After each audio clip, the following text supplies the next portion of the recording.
If you're serious about gardening and you want soil that feeds plants non-stop instead of starving them, you're in the right place.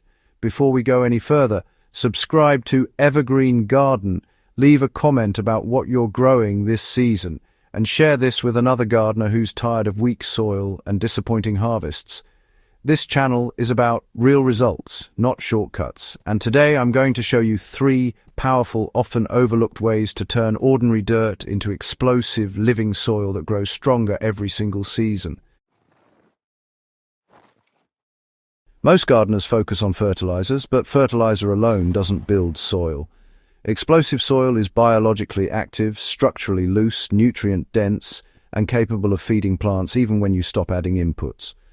That's the difference between gardening year after year with better results instead of constantly fighting deficiencies. The first crazy way is feeding soil microbes before feeding plants. Healthy soil is not dirt, it's an ecosystem. Bacteria, fungi, protozoa, nematodes, and earthworms do the real work of unlocking nutrients.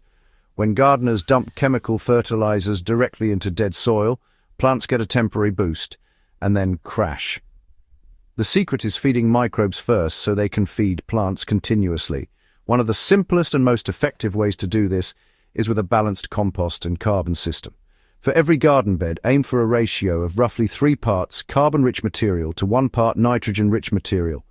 Carbon sources include shredded leaves, straw, dry grass clippings, sawdust, or shredded cardboard.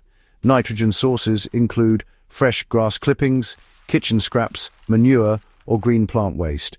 When layered properly and kept slightly moist, microbes explode in population and begin transforming locked-up minerals into plant-available nutrients. For practical application, spread a 2-inch layer of finished compost over your bed, then top it with 3 inches of carbon mulch such as straw or shredded leaves. Water it deeply once and let the biology wake up. Within weeks, fungal threads will start forming beneath the surface, improving nutrient transfer and water retention. This method works exceptionally well for tomatoes, peppers, brassicas, and fruit trees. If you want to push this even further, add microbial food in liquid form. Mix 1 tablespoon of unsulfured molasses into 4 liters of water and drench the soil once every 3 weeks during the growing season. Molasses feeds beneficial microbes directly, triggering a rapid biological response that improves nutrient cycling without burning plants.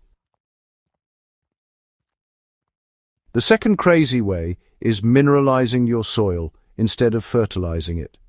Plants don't just need nitrogen, phosphorus, and potassium. They require calcium, magnesium, sulfur, iron, zinc, boron, and trace elements in small but critical amounts. Poor yields, disease pressure, and weak growth often come from mineral imbalance, not lack of fertilizer. One of the fastest ways to mineralize soil is by using rock-based amendments that release nutrients slowly over time. Agricultural lime, gypsum, rock phosphate, basalt rock dust, and wood ash all play specific roles. Calcium improves root development and disease resistance. Magnesium supports photosynthesis, and trace minerals strengthen plant immunity. For most garden soils, start with gypsum at a rate of 1 cup per square meter, worked lightly into the topsoil. Gypsum adds calcium without raising pH and helps break compacted clay soils. Follow this with basalt rock dust at 2 cups per square meter once per year. Basalt provides over 70 trace minerals and feeds microbes for years. If your soil is acidic and you grow heavy feeders like cabbage, broccoli, or onions, add agricultural lime at half a cup per square meter in the off-season. Never mix lime and manure at the same time, as this causes nitrogen loss. Space them at least 3 weeks apart. A practical example is preparing a raised bed before planting. Spread compost first, then gypsum, then rock dust, lightly rake everything in, water deeply, and let the bed rest for 7 to 10 days. This creates a mineral-rich environment that supports strong root systems from day one. The third crazy way is building soil structure using living roots year-round. Bare soil is dead soil. When soil is left uncovered, microbes starve, moisture evaporates, and structure collapses.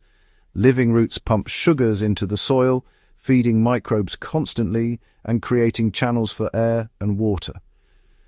Cover crops are one of the most powerful tools serious gardeners ignore.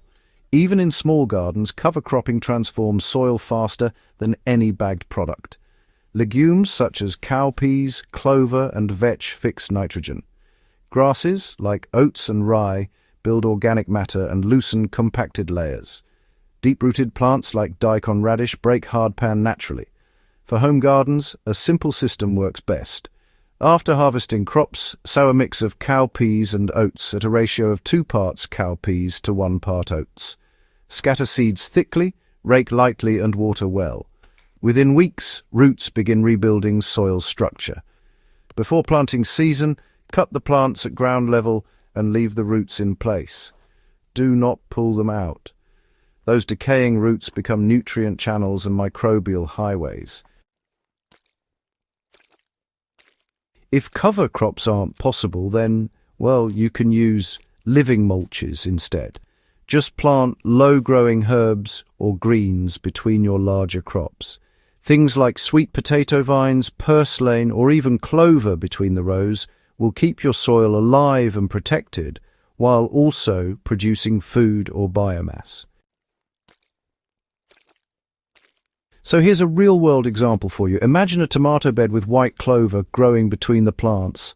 The clover actually fixes nitrogen, helps cut down on weeds, and, improves soil moisture as well. Over time, tomato yields go up, and you don't even need to add extra fertilizer. Now, why do these 3 methods really change everything in the long run?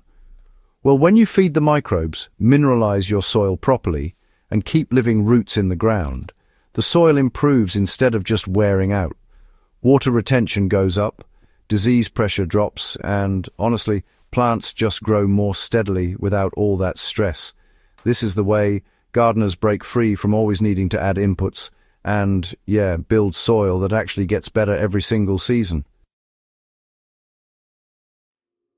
The best part is, these methods work whether you're gardening in raised beds, containers, or just out in the open ground. They don't depend on trends or fancy products, just biology and good soil science, which, let's face it, never goes out of style. If this guide has helped you, why not subscribe to Evergreen Garden, hit the like button, and share it with someone who wants stronger soil and better harvests. Also, drop a comment below and let me know what crops you want to supercharge next. This channel is all about growing smarter, season after season.